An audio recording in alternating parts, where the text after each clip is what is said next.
Inilah medan ajangnya pertarungan para jurid. Dari banyak raja-raja maupun pangeran-pangeran yang saling berperang demi memperebutkan cinta Nyi Blorong yang cantik, anggun, lagi sakti, penguasa Gunung Merapi, putrinya Nyi Roro Kidul. Tidak mudah bagi siapapun untuk meminangnya. Mencintai putri Nyi Blorong berarti darah. Akhir kisah rebutan asmara yang dramatis ini kini sisa Prabu Dewata Cengkar dari Medang Kamulan melawan Pangeran Teja Arum dari Galunggung.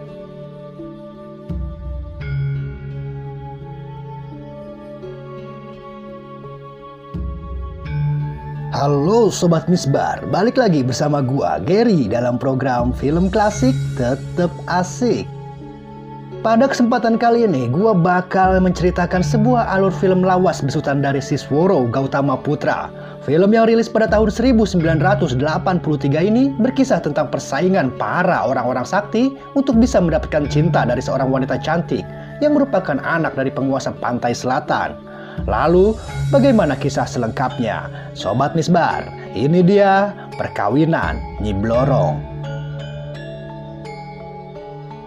Film diawali dengan pertempuran antara seorang raja yang bernama Prabu Dewata Cengkar dari Kerajaan Medang Kamulan dengan seorang pangeran yang bernama Teja Arum dari Galunggung untuk memperebutkan cinta dari seorang wanita cantik yang bernama Nyi Blorong yang merupakan anak dari penguasa pantai selatan. Pertempuran itu pun akhirnya dimenangkan oleh Prabu Dewata Cengkar dengan membawa kepala Pangeran Teja Arum ke dalam istana Nyi Blorong sebagai bukti atas kemenangannya tersebut. Nyi Blorong yang ternyata mencintai Pangeran Teja Arum karena lebih good looking, tentu saja terkejut akan hal tersebut.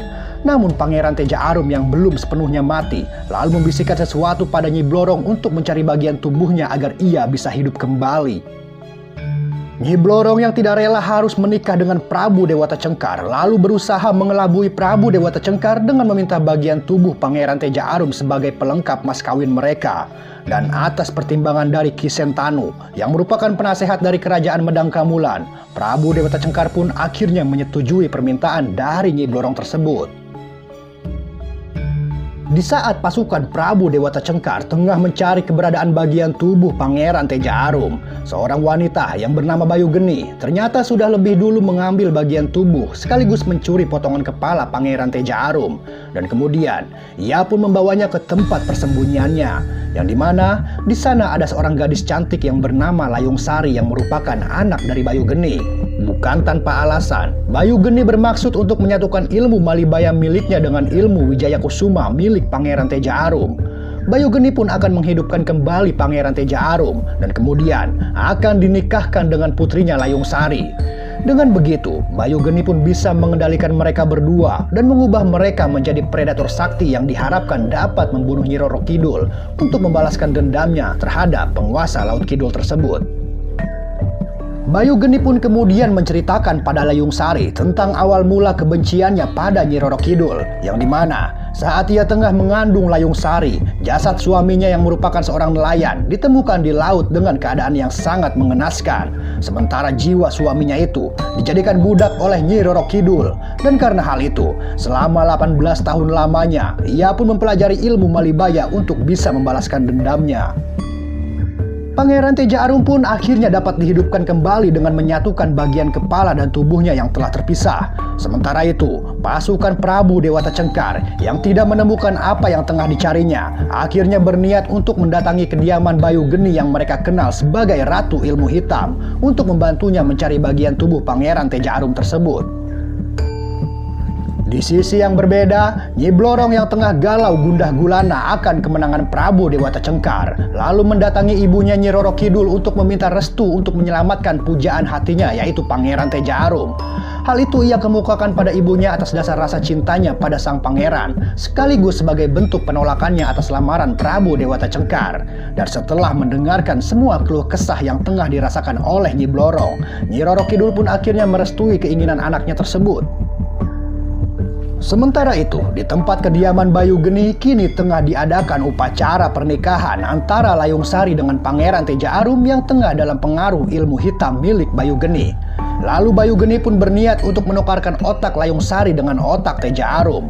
Namun, di saat ritual itu sedang berlangsung, tiba-tiba saja Nyi Blorong pun muncul dan mengambil Pangeran Teja Arum dengan menunggangi naga gondrong sakti miliknya. Dan karena hal itu, menyebabkan kematian pada Layung Sari.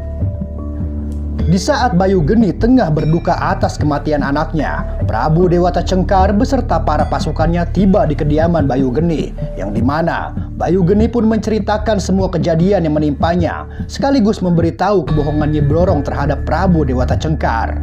Dan karena hal itu, membuat Prabu Dewata Cengkar menjadi murka atas kebohongan Nyi Blorong pada dirinya. Bayu Geni pun mengatakan, jika mereka ingin membalaskan dendamnya terhadap Nyi Blorong dan Nyi Roro Kidul, mereka harus mempunyai satu tujuan dan bekerja sama untuk bisa membalaskan semua rasa sakit hati mereka. Dan untuk bisa mencapai semua itu, Bayu Geni pun memberi satu syarat, yang dimana Prabu Dewata Cengkar harus menikahinya untuk bisa menyatukan kekuatan mereka. Dan lalu, Prabu Dewata Cengkar pun menyetujui persyaratan tersebut. Sementara itu, Nyi Roro Kidul tengah memperingatkan Nyi Blorong tentang bahaya yang akan dibawa oleh Prabu Dewata Cengkar pada dirinya. Dan lalu, penguasa Laut Kidul itu pun lalu meminta putrinya untuk membawa Pangeran Teja Arum ke dalam istananya untuk mengawinkan mereka berdua.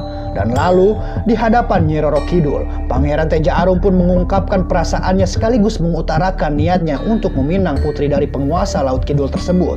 Dan kemudian, Nyi Roro Kidul pun menerima dan akan menikahkan putrinya itu dengan Pangeran Teja Arum. Berita tentang lamaran dan perkawinan Nyi Blorong dengan Pangeran Teja Arum akhirnya sampai dan terdengar oleh Prabu Dewata Cengkar yang ternyata masih ngebet dengan Nyi Blorong. Dan karena hal itu, membuat Ki Sentanu menjadi sangat murka dan kemudian menyalahkan Bayu Geni sebagai penyebab kegagalan Prabu Dewata Cengkar untuk bisa mempersunting Nyi Blorong. Ki Sentanu pun menduga bahwa Bayu Geni seperti sengaja dan tidak menginginkan Prabu Dewata Cengkar untuk bisa menikahi Nyi Blorong dengan cara mengulur-ulur waktu untuk memberikan ilmu Malibaya miliknya. Bayu Geni yang mendengar perbincangan itu lalu mengatakan dan akan menurunkan ilmu Malibaya miliknya pada Prabu Dewata Cengkar dengan sebuah syarat tumbal nyawa dari Ki Sentanu. Dan demi bisa mewujudkan cita-cita Prabu Dewata Cengkar, Ki Sentanu pun akhirnya merelakan dirinya sebagai tumbal. Dan setelah itu, Bayu Geni pun memenuhi janjinya dengan menurunkan ilmu Malibaya miliknya pada Prabu Dewata Cengkar hingga membuat kesaktiannya pun semakin bertambah. Dan kemudian Prabu Dewata Cengkar pun membunuh Bayu Geni sebagai bentuk pembalasannya atas kematian Ki Sentanu. Di saat upacara pernikahan antara Nyi Blorong dengan Pangeran Teja Arum tengah berlangsung, pada saat itu juga terjadi sebuah kekacauan yang disebabkan oleh Prabu Dewata Cengkar beserta para pasukannya. Dan karena hal itu, pertempuran sengit pun terjadi antara pasukan Nyi Blorong dengan pasukan Prabu Dewata Cengkar. Dan karena kericuhan tersebut, membuat Pangeran Teja Arum tak hanya tinggal diam, ia pun lalu menyerang Prabu Dewata Cengkar yang telah lama ingin ia kalahkan. Namun kesaktian Prabu Dewata Cengkar yang telah mencapai batas maksimum dan dalam keadaan on fire membuat Pangeran Teja Arum menjadi ketar-ketir dan kewalahan menghadapi kesaktian Prabu Dewata Cengkar yang jauh lebih unggul secara matematis dan telah teruji secara klinis. Melihat kejadian itu, Nyi Roro Kidul pun tak hanya tinggal diam. Ia pun lalu memberikan 2 butir telur ular sakti yang membuat Pangeran Teja Arum berubah wujud menjadi sosok yang pastinya aura umum. Dan kemudian, Pangeran Teja Arum pun akhirnya mampu mengalahkan dan menghancurkan kesaktian milik Prabu Dewata Cengkar. Setelah berhasil mengalahkan Prabu Dewata Cengkar, wujud Pangeran Teja Arum yang telah berubah menjadi sesosok makhluk yang aura umum itu ternyata tidak bisa kembali menjadi manusia. Dan lalu, Nyi Roro Kidul pun memerintahkan Pangeran Teja Arum untuk bertapa selama 350 tahun lamanya guna merubah wujudnya kembali menjadi manusia. Dan karena hal itu, membuat Nyi Blorong merasa sedikit kecewa karena gagal bergeboi ria dengan sang pangeran yang dicintainya. Dan kemudian, Nyi Blorong pun berjanji akan menunggunya sampai sang pangeran kembali menjadi manusia. Sangat membahlulkan.